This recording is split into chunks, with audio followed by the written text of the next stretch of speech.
In my talk today, I'm going to deal with the restoration of unity within the church. Let me begin by stating two basic principles.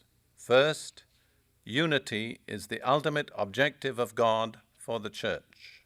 Second, a divided church can never defeat a united kingdom of Satan. Let's look briefly at these principles in turn. First of all, unity is the ultimate objective of God for the church. This comes out clearly in the prayer that Jesus prayed in John chapter 17, the prayer that's often called his high priestly prayer for his people. At the end of the prayer, in verses 21 and 23, he says this, and he's speaking about all who believe in him, that they all may be one, even as thou, Father, art in me, and I in thee, that they also may be in us, that the world may believe that thou didst send me. And again in verse 23, I in them, and thou in me, that they may be perfected in unity, that the world may know that thou didst send me, and didst love them, even as thou didst love me. Notice the two successive phrases. First of all, that the world may believe, and then that the world may know. What is it that confronts the world with the testimony of Jesus in its most effective form? It's not missions, it's not evangelism, it's not tract distribution. All these are good, but there's something more effective as a testimony to Jesus than all of those, something without which many of these lose much of their effectiveness, and that is the manifested unity of all believers. Jesus prays for this in clear, specific language because he says through it the world may believe and the world may know. Then again in Ephesians 4:13, Paul speaks about the main ministries that we've been discussing in the previous talks this week, and he states this as the objective for these ministries. Until we all attain to the unity of the faith and of the knowledge of the Son of God, to a mature man, to the measure of the stature which belongs to the fullness of Christ. Notice, until we all attain to the unity of the faith. That states as clearly as language can do that one final objective of God for the church is that we all attain to the unity of the faith. So, it's, I believe, scriptural and correct to say that unity is the ultimate objective of God for the church. Then the other principle, a divided church can never defeat a united kingdom of Satan. This principle is made clear by Jesus in Matthew 12, verses 25 and 26. And knowing their thoughts, he said to them, any kingdom divided against itself is laid waste, and any city or house divided against itself shall not stand. And if Satan casts out Satan, he is divided against himself. How shall then his kingdom stand? Notice that Jesus speaks about a divided kingdom or a divided house and says that such a kingdom or a house cannot stand. Scripture refers to the church both as a kingdom and as a house. So if the church is divided against itself, it cannot stand. And in the words that follow about Satan, he indicates clearly that Satan's kingdom is not divided. So, as long as the church remains divided and Satan's kingdom is undivided, the church will never overthrow Satan's kingdom. Satan, of course, knows this well. He's very well acquainted with Scripture, and his supreme objective is to keep the church divided. Therefore, anything that we do to perpetuate disunity is playing into Satan's hands. Now, yesterday I said that authority is a necessary stepping stone to unity. I want to explain now why I said that. The answer is because unity flows from the head downwards.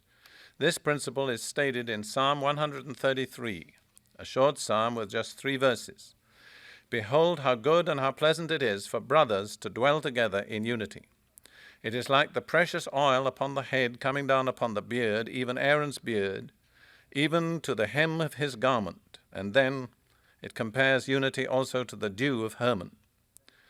Notice that unity starts at the head and flows downwards. It never flows upwards. And that's how unity can come to the church, and in no other way. It must come from the leaders down to the people. Let me state a simple principle. Divided pastors produce divided people. United pastors produce united people.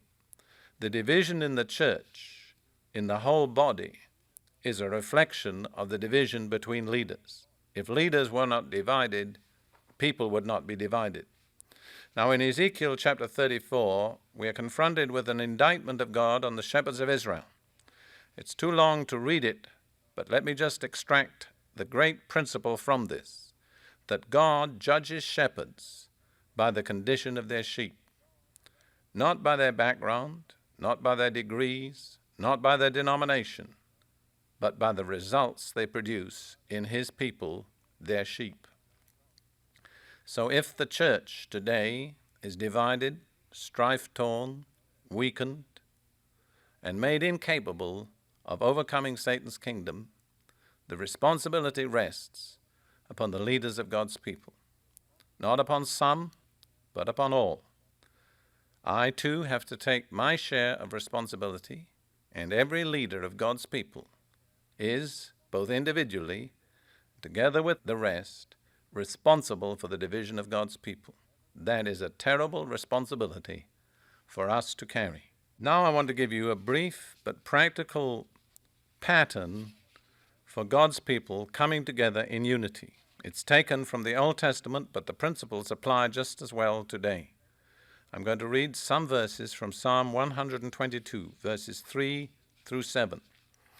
Jerusalem is builded as a city that is compact together, whither the tribes go up, the tribes of the Lord, unto the testimony of Israel, to give thanks unto the name of the Lord. For there are set thrones of judgment, the thrones of the house of David. Pray for the peace of Jerusalem. They shall prosper that love thee. Peace be within thy walls, and prosperity within thy palaces. Now, the city of Jerusalem in the Old Covenant is a picture, amongst other things, of the church of Jesus Christ under the New Covenant. And Jerusalem was the focal point and the center of unity for God's people under the Old Covenant. Let me extract just a few important points from that psalm that I've just read. First of all, it says Jerusalem is builded as a city that is compact together. Interestingly enough, in the Hebrew, that word compact is formed from a Hebrew root, which means basically a companion or a fellow. Actually, it's the same root that gives us the word Hebron. So the compactness of the church is in fellowship. It's in the relationship between fellow believers. Secondly, Israel went up 3 times a year by tribes under recognized leaders to their point of unity, Jerusalem. They did not go up as individuals. Each tribe went under leadership. It was the responsibility of the leaders to take their people to the point of unity. Thirdly, the testimony of Israel was their coming together in this way. That's why God ordained that they had to do it 3 times every year, because by coming together in that way, they demonstrated to the whole surrounding world that they were one nation who had one God, whom all of them served and worshipped. It was the visible demonstration of their national unity. Then again, their coming together had 3 results: authority, peace, and prosperity. That's the order in which they're stated. Their coming together brought them to the place where the thrones were set, the thrones being always the picture of divine authority. Then it says, pray for the peace of Jerusalem. They shall prosper that love thee. Peace be within thy walls, and prosperity within thy palaces. Notice, peace comes before prosperity. The Church of Jesus Christ will never know true prosperity until it first has peace. So the order is authority, peace, prosperity. You see that authority is essential to peace, and peace is essential to prosperity. Now, the restoration of unity in the church following this pattern means two basic requirements. Very simple. First, that God's people recognize and obey their leaders. Secondly, that the leaders recognize and relate to each other. That's all it takes, basically. Let me state those two requirements again and close. First, that God's people recognize and obey their leaders.